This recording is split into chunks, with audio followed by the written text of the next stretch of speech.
perfumes that wafted through the air were suffocating, yet still were not strong enough to keep a dank odor from creeping over her senses. Where the tent around the thermal pool hummed with sunlight, desperate to break through the canvas, the interior of this abode was dark as night. There was a stirring in the shadowed depths, but the inhabitant could be discerned only as a silhouette against the opaque cobalt fabric of the tent's far wall. A chuckle, dark as the interior, had a quiet rumble reminiscent of distant thunder. "Oh, child, how you have grown." The voice spoke from the ceiling of the tent, far above where Cassandra imagined it to be. She perused the tent's rigging. When a turned cheek highlighted the gloss of an eye and lent a profile to the face, Cassandra registered the height of the entity. Terror shredded the mind, and her strength drained out in tears. Unable to pry her eyes away, she fondled for a path of retreat. The folds of Nesu's silk robes, clenched in her fist, were more than sufficient to shroud her. Even the vizier's discontent could not find her amid those capes and skirts. She tugged him violently before her, sacrificing him, and cowered behind his shoulder. Brilliant laughter quaked the ground, and resonating bass bellowed. "Rusty, I doubt that she has memories of me. Child, do you not remember me?" Nesu sneered at Cassandra, a sneer that she was all too familiar with from her brother Mercaner and all those who followed in Nesu's path. The vizier turned his attention from the cringing princess and addressed the voice. "My lord, I present you with the crown princess of Escambreco, Cassandra of the house of Hexen, blood heir of the witch Nier." Nesu stepped aside and tore his cape from Cassandra's wringing hands with contempt. Unsupported and unprotected, Cassandra trembled under the weight of the monster's stare. "What is wrong, child? Will you not come and sit beside me? You were not so shy when we last met," he noted. "You could not have been older than 2 years, and you were so cute. You marched right up to me and said, 'Tao Mei.'" The memory ignited his explosive laughter again. "You were still so young that you only had ever met those whom submitted to you, and had not yet learned the submissive Esh. Come, Tao Mei, Cassandra. Por vor me sem nip arem va asu." It was the old language, an archaic tongue well beyond Cassandra's familiarity. Regardless of its meaning, his tone was comforting, and she eased cautiously nearer. She lifted her gaze from beneath the hem of the black velvet cowl and tried to pry details out of the shadows. The torso was familiar, human, but dressed in the shadows it took on a hallowed aura. Amid the hieroglyphs that lined the walls of the castle temple was the black figure, the obsidian man, his hands always pressed into the affairs of the world. As constant as a shadow, so constant is the presence of the divine, the presence of black magic. Now, staring at this giant, umbra-painted torso, those images poured into Cassandra's mind. The appendages twisted and writhed away from the perfect ideal, however. The limbs warped into monstrous proportions. Toes had melted into heavy hooves, capping off the awkwardly bent legs carpeted with hair. Scales speckled his elbows. His forearms were broken by an occasional spare finger.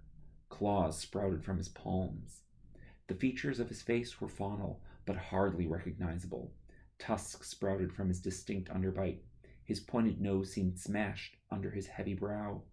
His eyes, pools of rippling ink too similar to the Fae's for comfort, were ringed with pouches heavy enough to flap over his cheeks.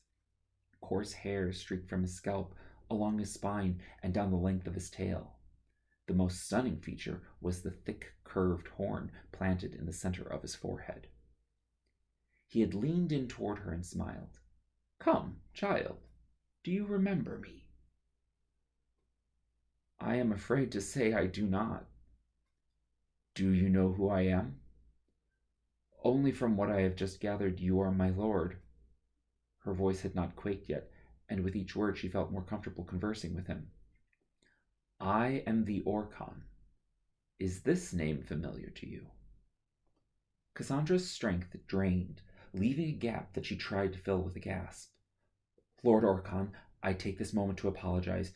Your name has haunted me for many nights. I was told I have something that belongs to you. I want only to do what is right by my lord. You will take the cuffs." Cassandra made quick work of unlatching the braces from her wrists. It is an insult that I would give to you what is already yours. You will surely take them. Cassandra's voice quivered in its hypothetical expression. That is as it should be.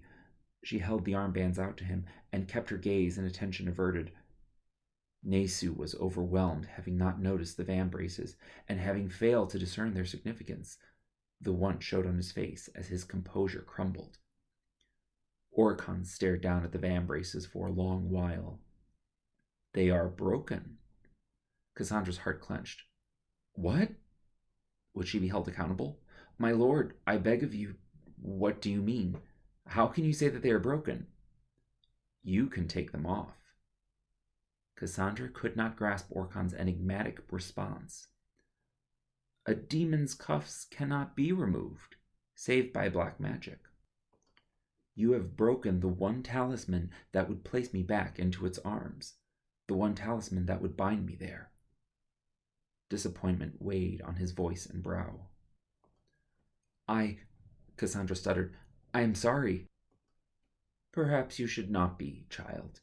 There are many who hunger for the freedom that I have. You see, child, we are all part of the creation. Interpretations, roles in events, tints in the spectrum. We all reflect the creation in our own capacity to create, and the creations reflect their creators. You admire your art until it casts the shadow of truth. You did not create, you only reshaped. You can imagine anything you can perceive, but you cannot invent a new perception.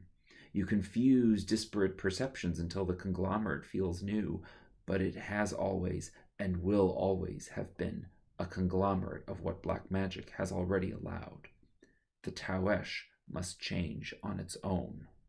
I have seen the world as it really is, an unspoken plain, a limbo. The monotony is stifling, and moments come when you scream for change, but a demon's voice does not speak. It echoes. A demon, bound, cannot question. He is only a symbol, a metaphor for the will of black magic, and will reflect that truth, will act it out. Perpetually we are inspired to redesign. Black magic lives as inspiration in all of us, yet we demons can only create what has already been imagined, and we live in a world of shallow constructs that fail every attempt at aspiration or ingenuity. I am free enough. I live in a world that I can recreate to any extent, yet choose to endure, choose not to change anymore. To have hoped for those vambraces would have been to hope for slavery. To have feared them would have been to fear what I am.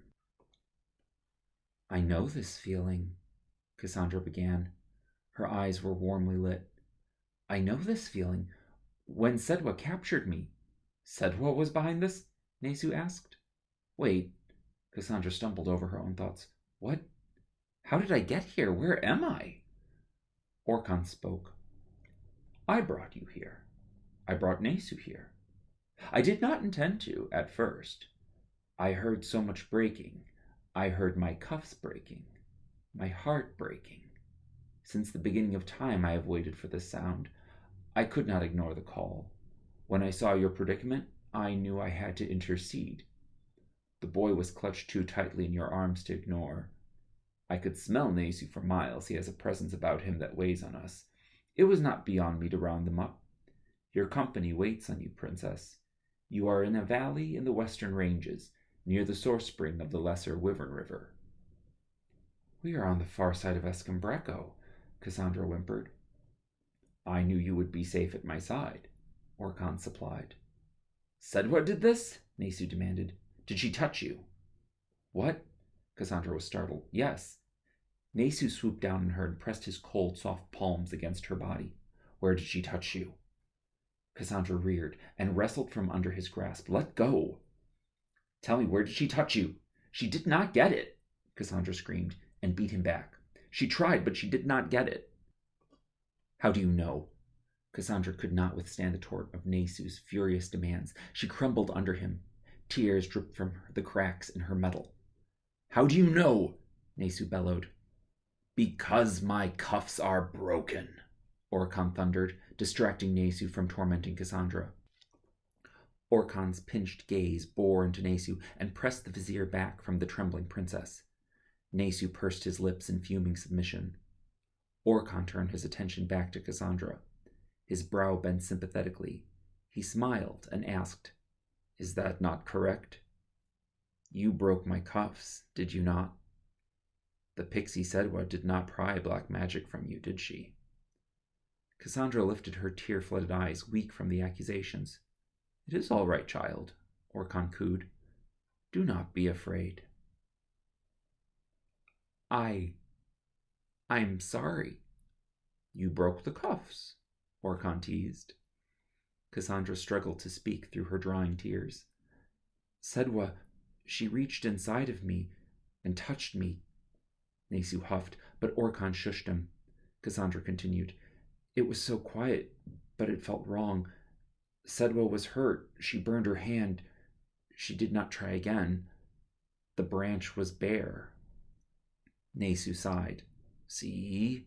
Orkan affirmed. Cassandra's mood lightened.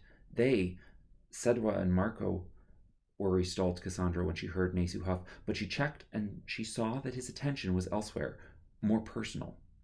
Cassandra continued, "They left me in the cuffs.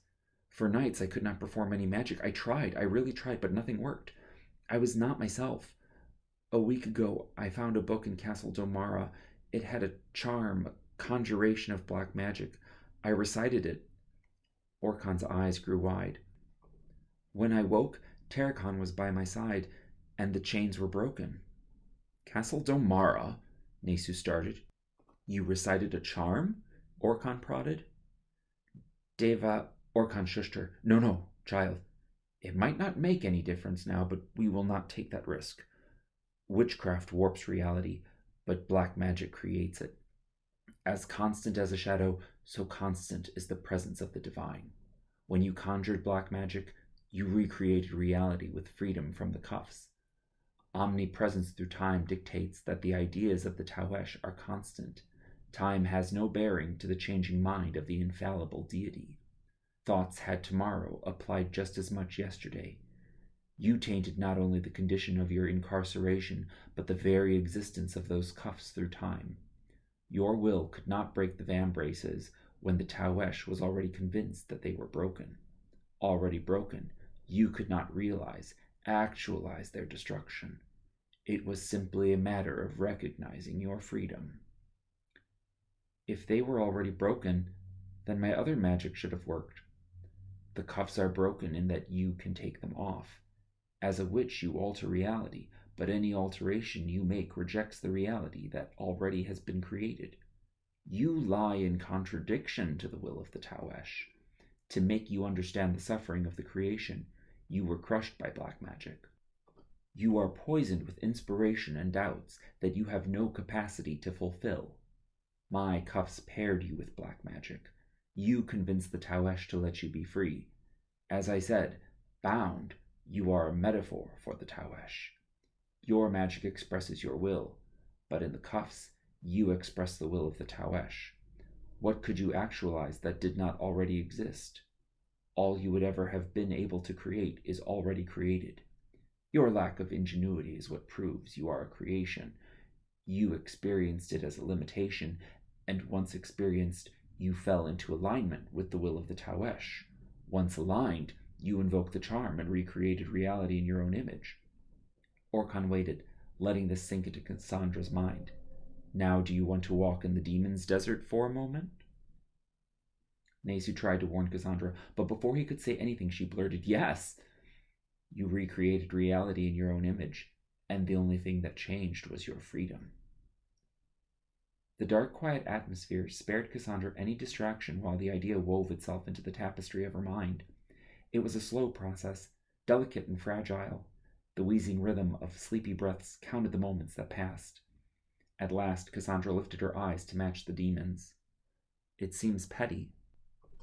Orkan smiled. "It is." "I do not mind," Cassandra said. "Nor should you," Orkan replied. "You have acted in the will of black magic. There is no disparity to resolve. You were meant to be free. But it separates you from your imprisonment." Orkhan started, but his tone changed. I would like you to meet my... He hummed contemplatively, figuring out a way to resolve his sentence. My Rusty. Rusty, say hello.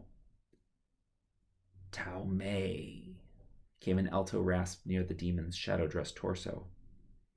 Taoesh, Lord Orkhan's Rusty, Cassandra said, rather unsure how to address the shadow.